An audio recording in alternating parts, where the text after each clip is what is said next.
Olá, estamos iniciando mais um programa Conhecendo o Ministério Público. O Ministério Público promoveu uma audiência pública para fazer um diagnóstico da saúde prisional no Rio Grande do Sul. Na ocasião, foi firmado um termo de cooperação técnica. O objetivo é garantir a reforma das unidades básicas de saúde prisional do Presídio Central e também da Penitenciária Feminina Madre Pelletier, para adequar as condições de trabalho e sanitárias. Para abordar a saúde no sistema penitenciário, convidamos a promotora de justiça, Cíntia Japur, que atua na execução criminal em Porto Alegre. Doutora Cíntia, quero dizer que é um prazer tê-la aqui novamente no programa. Da mesma forma, Marco. Bom, a audiência pública, na minha avaliação, foi excelente. Conseguimos ouvir vários segmentos e teve a assinatura desse importante termo de cooperação que há muito tempo nós vínhamos buscando, né, para que fosse adequado o ambulatório do Presídio Central e da Penitenciária Feminina Madre Pelletier. Eu atuo na promotoria desde 2005 e desde 2005 estamos acompanhando e investigando a saúde aqui na Vara das Execuções Criminais de Porto Alegre, que abrange também Charqueadas.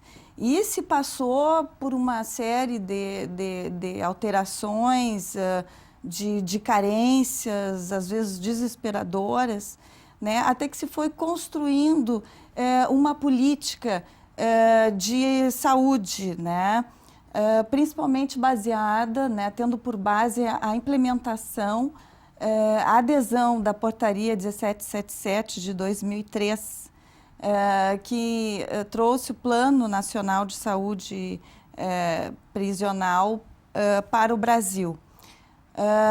E o Estado, a saúde no sistema sempre foi muito difícil, né? Sempre apresentou muitas carências por causa do baixo salário dos médicos e uma série de fatores. E em 2008, Charqueadas adere, né? O município de Charqueadas adere ao Plano Nacional e, através de uma portaria também, esse Plano Nacional tem uma portaria interministerial entre o Ministério da Saúde e da Justiça. E o Estado do Rio Grande do Sul, através da Secretaria de Segurança e de Saúde, também fez uma portaria. E foi implementado daí, iniciando com Charqueadas. E, posteriormente, Porto Alegre, que foi muito difícil a adesão, em 2009. E daí se buscou, com a participação, no Brasil, o Rio Grande do Sul vem servindo de modelo pela participação dos municípios, né, nesse plano. Daí recebe um subsídio, um incentivo da União, e o Estado do Rio Grande do Sul, para incentivar e fomentar a adesão dos municípios, ele também oferece um incentivo. Os municípios entram, né, daí tem um convênio com a SUSEP, que o que acontece daí, né? Fomentada a formação de equipes de saúde dentro do presídio, né? Claro. Que fazem o atendimento, né? E esse atendimento tem em vista a atenção básica. E cada equipe é prevista pela Portaria 1777 de 2003, que está em reforma, em estudos, né? Visando talvez a modificação, a avaliação. Ela prevê que cada equipe deve ter 7 profissionais, um médico, um técnico de enfermagem, enfermeiro, um psicólogo, um assistente social, um dentista e um assistente de dentista. A SUSEP, às vezes, tem profissionais, assistente social ou algum médico, faz a composição, ajuda o município a compor a equipe, né? E isso vem servindo de modelo, né? Na audiência pública, esteve aqui o Marcelo Schmidt, que salientou da importância, né? Claro. vamos dizer assim, do acerto, né, em termos de política nacional, e essa formatação que o Rio Grande do Sul está dando de incluir, né, os municípios nesse plano, porque realmente com a participação do município há uma integração na rede, né, do município dentro, com as equipes dentro do presídio, a formação de uma rede, porque daí que pode, incluindo o SUS. Claro. Né? Por isso então, essa audiência pública, pelo que a senhora fala, ficou dentro da sua expectativa, da sua avaliação. Ela foi uma audiência pública, onde também foi assinado um termo de cooperação técnica. Eu fugi um pouquinho, né? Não, eu achei que foi muito positivo, porque é que eu queria colocar que no decorrer desses anos, né, fiscalizando a saúde prisional, acabou, de tanto eu cobrar e fiscalizar os atores envolvidos, os gestores, acabou se formando um grupo de trabalho. Né? Um grupo de trabalho que a gente vem, que se construiu daí uma política, entendo que não mais uma política de governo, mas uma política de Estado, e a audiência pública serviu para, vamos dizer assim, abrir a comunidade, abrir a sociedade mais este trabalho.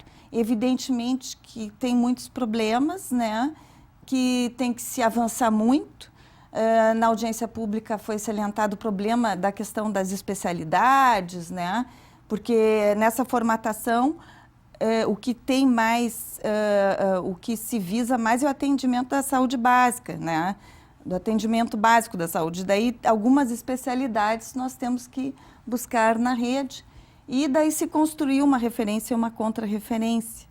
E daí, claro, por isso que o trabalho, né, em conjunto, em rede, é fundamental, porque para viabilizar essa referência ou contra-referência, tem que talvez deslocar o preso de dentro do presídio, né, para o hospital, e daí tem que ter viatura, tem que ter escolta. Então, é complexo, né? Então, realmente tem que ser através de um grupo de trabalho, né? E, naturalmente, o ambulatório, né, onde os profissionais de saúde atendem, também tem que estar adequado, né? É uma exigência da portaria. Qual a importância da assinatura desse termo de cooperação, doutora Cíntia?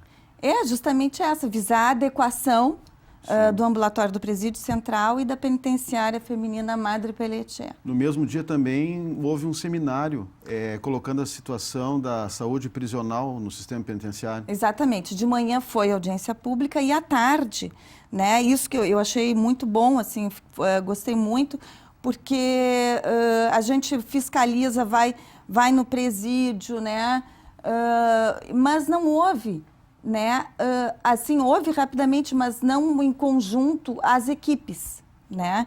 Então, achei que foi muito produtivo esse seminário, das equipes fazerem a sua avaliação, as equipes de saúde, que são duas equipes de saúde com esses componentes no presídio central, na penitenciária, mais uma na penitenciária feminina Madre Pelletier, 6 em Charqueadas e uma em Guaíba, né? No estado dizem que teria 20 equipes, né? Mas sob a jurisdição aqui seriam 6 de Charqueadas e mais, seriam 10 ao total, né? E claro que Charqueadas está com um problema, né? Está faltando um médico. Enfim, são coisas que tem que se administrar. Mas o importante disso tudo é que há uma política de Estado, né? Os profissionais estão aí, tem um caminho a se seguir, né? E as equipes, no seminário, pude ver assim, que estão buscando uma integração, todas elas fizeram uma autoavaliação, então trouxeram as suas fragilidades, as potencialidades, ou seja, o que elas, né, o que os profissionais pretendem melhorar, o que pode atender melhor. Então, é um caminho, né, a ser construído, uma política a ser construída, que entendo que o Ministério Público, hoje, né, nós temos um papel muito importante nessa construção. Prova disso é essa política, tivemos um papel bem importante e vamos continuar, né? Certo. Falando em papel do Ministério Público, de certa forma, o apenado hoje ele tem um direito restringido. Mas aí, essa situação toda que a senhora colocou agora, das audiências públicas, do termo de cooperação técnica sendo assinado, isso mostra a atuação do Ministério Público e, mais do que isso, mostra também o importante trabalho do Ministério Público na esfera extrajudicial. Exatamente, Michael. A postura só de ingressar com a ação judicial, ação civil pública, que também é uma importante conquista do Ministério Público, por vezes, em determinadas situações, não é a melhor estratégia, né? Justamente na saúde, acabou se construindo essa outra, vamos dizer, esse outro caminho, que é justamente da composição, né, da construção do grupo de trabalho, né, mas principalmente da construção do Ministério Público como fomentador da construção da política de saúde. Né, claro, né, sem abrir mão de eventualmente, se for necessário, entrar com uma ação judicial, sempre com uma atitude de fiscalização, né? Mas também com essa postura de fomentar, de construir, de buscar a integração das instituições, né, que atuam, né, no caso da saúde. Foi restringido, como estava falando, o preso só está restringido ao seu direito de ir e vir, a sua liberdade. E não os demais direitos, como, né, a saúde, a assistência educacional, né, enfim, a religião, né, esses outros direitos que também, daí o Ministério Público também tem que garantir. Claro, né? E falando em garantia, o promotor de justiça como fiscal da lei, ele tem que cuidar, a senhora que trabalha no sistema prisional, cuidando mais da parte de direitos dos apenados, além de buscar a ressocialização do preso, o Ministério Público também tem que buscar garantir essa saúde, porque, de certa forma, o preso, depois que ele cumpre a pena, ele retorna à sociedade. Então, é importante garantir a saúde do apenado. Exatamente. E de uma forma que eu vejo assim, que isso é exigível do Ministério Público, né, de poder pensar, né, de poder contribuir com a melhor estratégia. E, nesse sentido, eu entendo fundamental as equipes de saúde pelo município, né, porque integra a política de saúde do município e do estado, né, porque uma vez que o município, porque o preso, bem como os seus familiares, as visitas dos presos que transitam, né, pelo presídio, entram e saem, também servem de vetores de contaminação, como, por exemplo, a tuberculose e outras doenças, né? Infelizmente, os presídios com a superlotação se tornam um vetor, é um local totalmente insalubre, claro, e de transmissão de doenças. Então, sendo a equipe do município, com uma política municipal, está integrada à política de saúde do município como um todo. Quantas equipes hoje nós teríamos aqui na capital, trabalhando no Central, no Presídio Feminino e no Complexo de Charqueadas? 2 equipes no Presídio Central, né, cada uma com 20 horas. Está para ser habilitada uma 3ª equipe, e na Penitenciária Feminina, uma equipe, né? E Charqueadas 6 e em Guaíba 1. E quais são os principais problemas de saúde que enfrentam os presos hoje em dia, doutora Cíntia? Bom, o principal, aqui pegando, isso aqui são dados do Hospital Vila Nova, né, que é a equipe do Vila Nova que atende, do hospital que atende o Presídio Central, né, com 2 equipes, e também a Penitenciária Feminina Madre Pelletier. No caso aqui, pelo levantamento, a tuberculose, né, tanto no Central como, não, até na Feminina não é. No Central são um total de 84, né, com 321 diagnósticos. E depois vem a AIDS, né? Depois a hepatite, sendo que a diabetes e a hipertensão estão, no caso feminino, a hipertensão está em primeiro lugar. E não, no masculino também a hipertensão e depois a diabetes. E hoje, então, a tuberculose e a AIDS são os grandes problemas na área de saúde. Sim. Sim. E como é feito esse trabalho do Ministério Público através dessas equipes? Eles que vão lá nos presídios e veem os problemas desses apenados, indicam quantos presos estão... As equipes trabalham lá normalmente, né? Deve ser um trabalho difícil dessas equipes nos presídios. Olha, Marco, é um trabalho normal, assim, quer dizer, é difícil quando não tem um ambulatório adequado, né? Não tem medicamento, que também é um problema que enfrentam, né? Não tem equipamentos, né? Isso também, nesse convênio, né? E principalmente o Estado vem dando recursos, né? Para que as equipes, as unidades de saúde se equipem, comprem, né, equipamentos, porque realmente uma situação que eu na fiscalização constatei em Charqueadas, né, que estava na PEG e numa outra penitenciária, não me lembro, que estava o dentista lá, né, que fazia, no caso, 40 horas de manhã e de tarde, sem poder trabalhar porque a cadeira odontológica estava estragada, né? Então, é uma situação inadmissível. Essa verba para a aquisição desses equipamentos de saúde, da cadeira, foi encaminhada, né? Vai ser adquirido, né, pelo gestor de Charqueadas. Mas tem que estar sempre vigilante, acompanhando, né? E verificando, mas é para funcionar, né? É para a equipe de saúde trabalhar dentro do presídio, por isso a importância desse termo de cooperação técnica que vai viabilizar, vamos dizer assim, a melhoria do ambulatório. Já tem ambulatório no Central, mas propiciar a sua melhoria em termos de estrutura, né? Até também na questão sanitária e no Madre Pelletier também.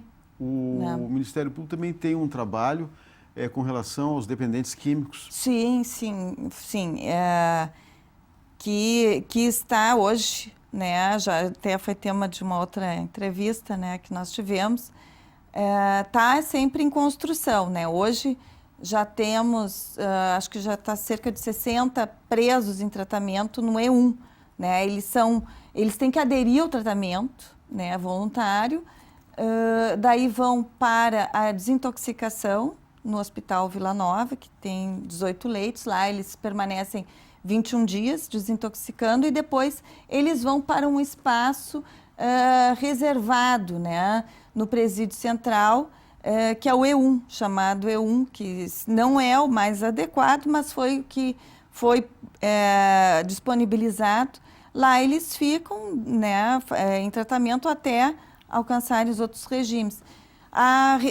Foi feita uma recomendação, né, no sentido de que fosse implementado um plano por parte do Estado com relação à dependência, um plano de saúde para tratamento da dependência química, né, e que esse plano abordasse, né, buscasse tanto o regime fechado, semiaberto com aberto, como uma integração na rede e a desintoxicação pelo Hospital Vila Nova ou outro hospital, mas que houvesse a possibilidade de desintoxicação sem perder de vista, né, a prevenção. Claro, nós vivemos aí dias difíceis com drogas, a questão também da precariedade dos presídios, mas o lado bom disso tudo é que o DEPEN, ele constatou que a municipalidade, né, da saúde no Rio Grande do Sul é um modelo em todo o Brasil. Exatamente. Justamente por isso, por propiciar a integração da política de saúde, né? Não ficar a política dentro do presídio ser a mesma do município, né? Porque, na verdade, o problema da saúde nos presídios é um problema de saúde pública de todos nós, né? Justamente por esse trânsito com as visitas e com eles. Então, trabalhando nessa formatação, propicia essa integração e uma gestão melhor da política de saúde. Sim. E o Ministério Público ouve muitas queixas dos apenados no dia a dia. Eu sei que o seu colega que lá visita, né, faz a fiscalização diária dos presídios. Há muitas queixas nessa área da saúde? Olha, é difícil falar por ele, né? Mas por eles, mas diminuiu. Sempre há, né? Mas diminuiu bastante depois com as equipes, né? No sentido de melhor atendimento. Na penitenciária feminina Madre Pelletier, por exemplo, está acontecendo um fenômeno que não porque o atendimento ainda isso é uma coisa que se busca melhorar, mas o atendimento ainda é por demanda espontânea, ou seja, eles querem consultar. Alguns estão em tratamento, mas em geral é por demanda espontânea. E na penitenciária feminina Madre Pelletier já não tem aquela demanda reprimida. Então vai estar se propiciando se trabalhar melhor com uma política de tratamento preventivo. Né? Então, eu acho que reclamação tem havido, mas diminuiu. Entendo que de tempos para cá, depois com essa implantação, acho que sim. Claro. Voltando à questão da AIDS... acho que sim, não. Sim. A questão da AIDS, a partir do momento que é constatado que aquele apenado tem AIDS, ele faz o tratamento normal. Na prática, como funciona isso? Ele recebe a medicação, que não falta, né? Mas uma das questões, e daí da reclamação, né? Voltando para aquela tua pergunta, em geral, a reclamação maior que eles têm é com especialidades, né? Por exemplo, com traumatologista, e é um problema, não tem, é um problema, o município também está com dificuldade, Porto Alegre, de ter traumatologista, urologista. São questões, isso para os presos, porque as presas têm ginecologista, também tem pediatra que vai. Então, são questões que tem que se resolver, né? Isso aí eles reclamam bastante. E agora, qual é a mesma pergunta que tu tinha? Não, na prática, como funciona? Há alguma separação? Quais são as medidas tomadas nessa hora, assim? Eles ficam em alas separadas? Da AIDS? Não, da AIDS não. Da AIDS não tem porquê, né? O contágio pelo sangue, não teria porquê, né? Tuberculose, sim, que nos primeiros 15 dias deveria ter isolamento. Mas já tive a oportunidade de ouvir que não é bem assim, que não seria a política mais indicada, o isolamento ou a troca do preso infectado daquele alojamento, porque não se perderia de vista os que eventualmente pudessem ter sido contaminados com a tuberculose. Mas não há, né, Marco Aurélio? Infelizmente, os presídios estão superlotados, né? Isso com certeza prejudica, né? O que eu sempre digo é assim, o ideal é que a gente trate da saúde, né? Não da doença, né? E tratar da saúde é tratar de um ambiente saudável, salubre, né? Com dignidade. Agora, enquanto não tivermos isso, né? Enquanto tivermos uma superlotação e outros direitos não respeitados, nós vamos tratar da doença dessa forma, com o tratamento da doença, né? E nesse sentido que se tem é isso, né? Com as equipes de saúde, dando a medicação. Mas o que talvez seja isso que tu queira que eu aborde, né? Da dificuldade, às vezes, né? Da penetração dessas ações de saúde dentro das galerias, né? É muito comum se ouvir que os presos, no caso, é receptado remédio, né, que serve de moeda de compra, etc. Quando segundo o Dr. Dalmolin, que é o responsável técnico, né, do hospital e das equipes, no Presídio Central e na Penitenciária Feminina Madre Pelletier, quando é constatado que o preso não está tomando remédio, ele toma lá embaixo, né?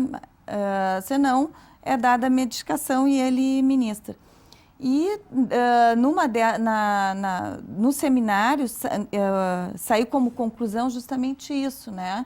Que é uma das metas, né, que foi estabelecida, dos encaminhamentos, vamos dizer assim, foi o Fórum Permanente do Tratamento com as equipes, né, e com os envolvidos, né, os atores envolvidos, bimensalmente, e a formação de um comitê científico, né, que seria pelos responsáveis técnicos das equipes, enfermeiros e também agentes de saúde. Agentes de saúde que seriam os próprios presos, né, para poder conscientizar eles da importância da medicação da tuberculose, porque se não tomar a medicação da tuberculose, né, vai criar resistência, vai ter aquela tuberculose gravíssima de resistência e vai contaminar o ambiente deles. Claro. Então tá, eu mais uma vez, doutora Cíntia Japur, eu agradeço a sua participação no programa, a sua gentileza em aceitar o nosso convite. É sempre um prazer, Marco Aurélio. Muito obrigada. Ok. Se você tem críticas, sugestões, mande um e-mail. Mande um e-mail para conhecendo-mp@mp.rs.gov.br. Lembramos também que esse quadro poderá ser revisto em nosso canal no youtube.com/conhecendo-mp. Na próxima semana voltaremos com mais um assunto de interesse na sociedade no programa Conhecendo o Ministério Público. Até lá!